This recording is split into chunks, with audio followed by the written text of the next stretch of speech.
Hello everyone. I'm making this short video so that I can give an introduction regarding process analysis. This is something that we would require to analyze any kind of processes, right? This is an important part of any concepts that we discuss in operations and supply chain management, right?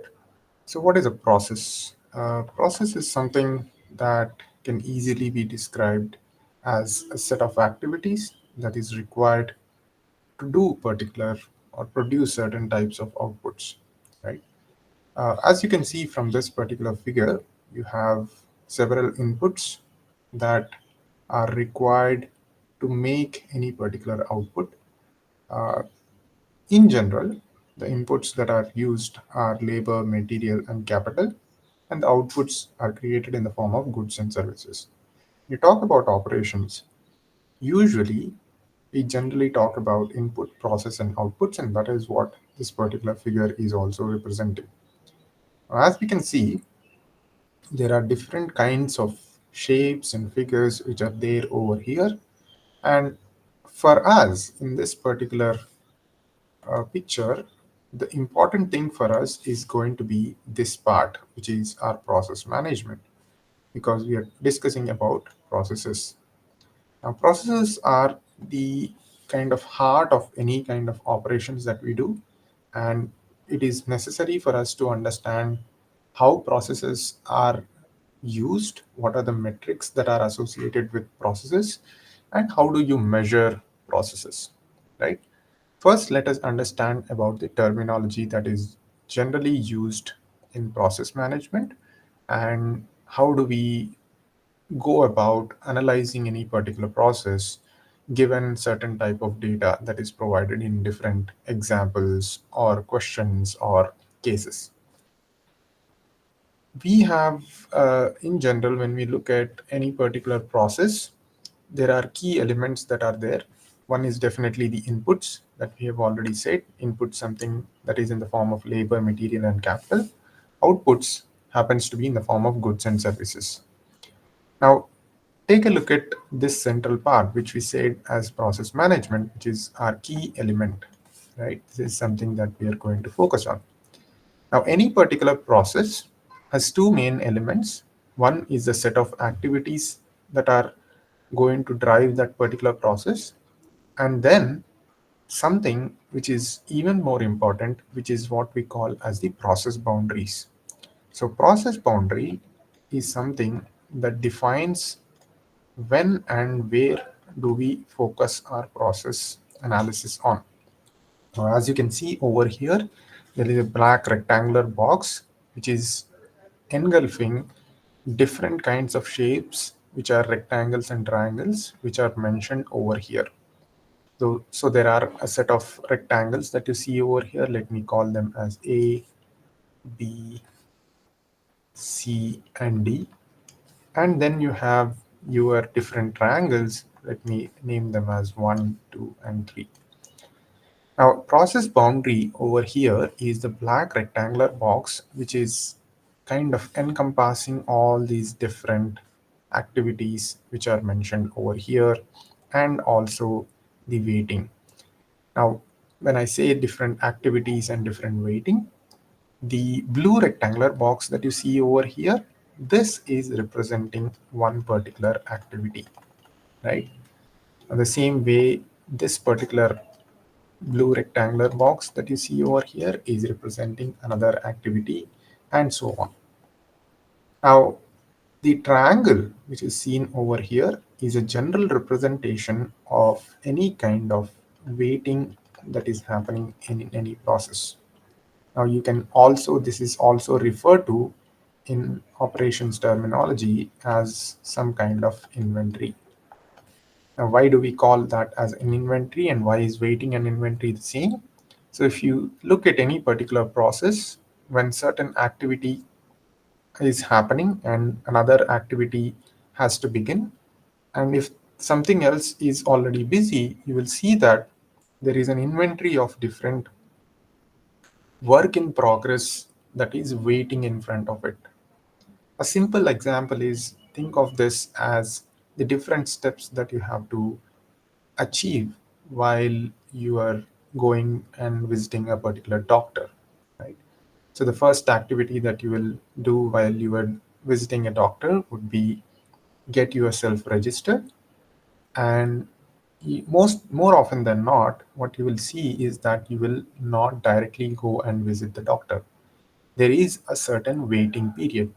Now consider this as the lobby, which is the first triangle that you see over here as the lobby, which is where you're waiting. And not just you, there are many others who are waiting after getting yourself registered. The second activity would be probably once you visit your doctor, you still have to wait because you would probably have to make the payment after that. So activity B is where you're going to meet your doctor, and activity D is probably where you're going to make the payment. And even between activity B and activity D, sometimes you have to wait over here.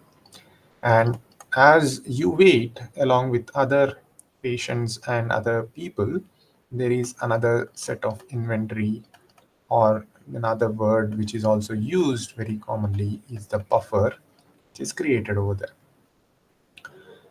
Now, another important thing that you need to note over here is that how are these rectangles represented within this particular process.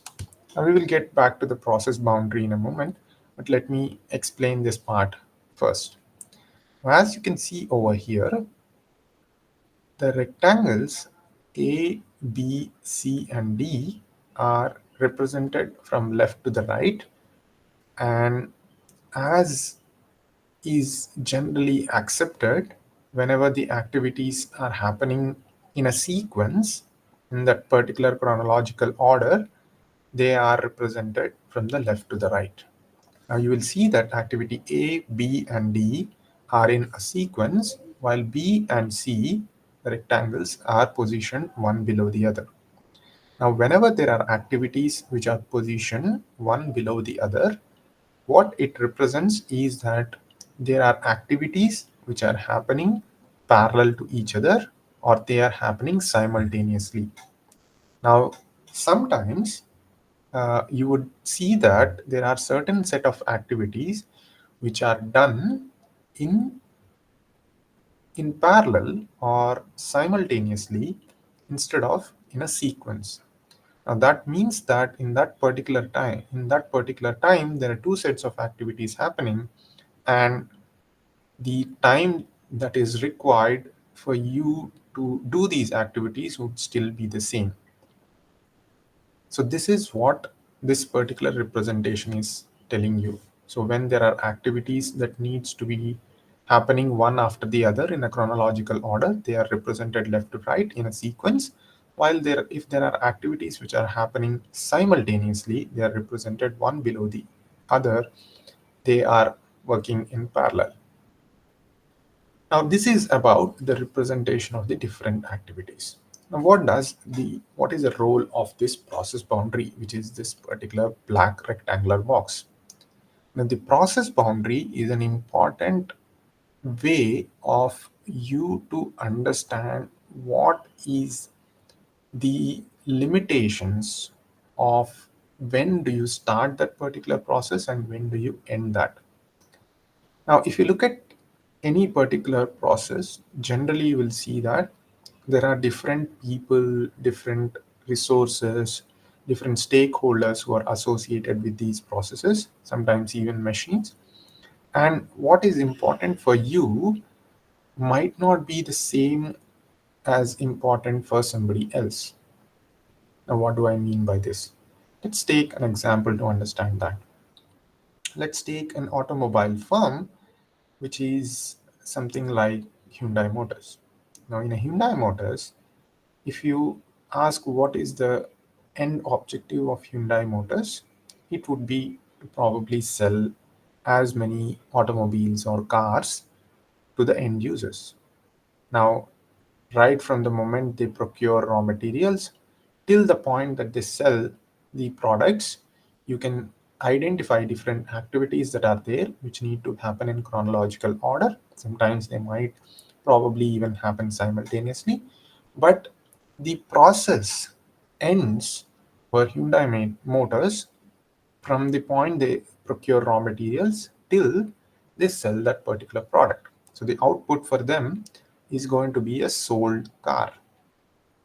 Now, if I change the stakeholder from Hyundai Motors Limited to the plant which is manufacturing those cars, the objective of the plant manager is not going to be the same as the larger organization.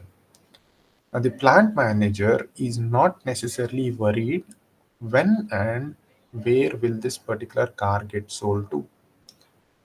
They are only worried about the output is going to be about how many cars are getting out of the manufacturing plant.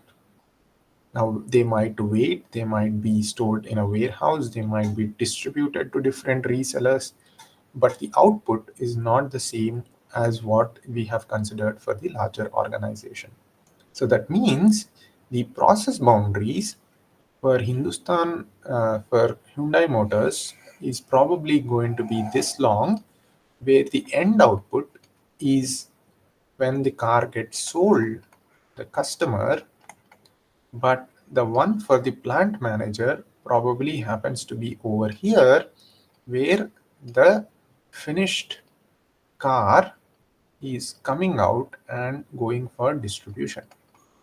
So as you can see over here, for one stakeholder who is the plant manager, the process boundaries are from the moment you procure your raw materials till you send out the finished car out. While for Hyundai Motors, the entire process is going to be right from the moment you procure your raw materials till it is sold. As you can easily understand, there are different activities which are there for Hyundai Motors, which are after the car is manufactured. There is some kind of storage, there is some kind of distribution, and there are other processes with respect to selling as well, right? So that's the difference between these two things, and that's where process boundary becomes very important to understand what is the metrics that are associated with it and how do you look at the outputs. So this is the entire structure of processes and process management. Now, once the goods and services go out into the market, what happens is the customers would try to see what is the time it takes for them to get a particular product, what is the quality that is required for that, and for the entire engine of the process to run well, is there some kind of maintenance that I need to do?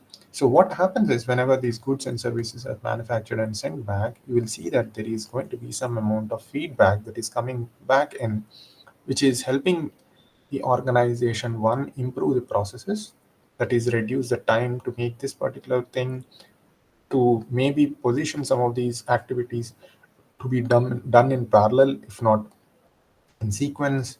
Is there some kind of maintenance that we need to do in terms of the machines being ready for the production as and when raw material come in?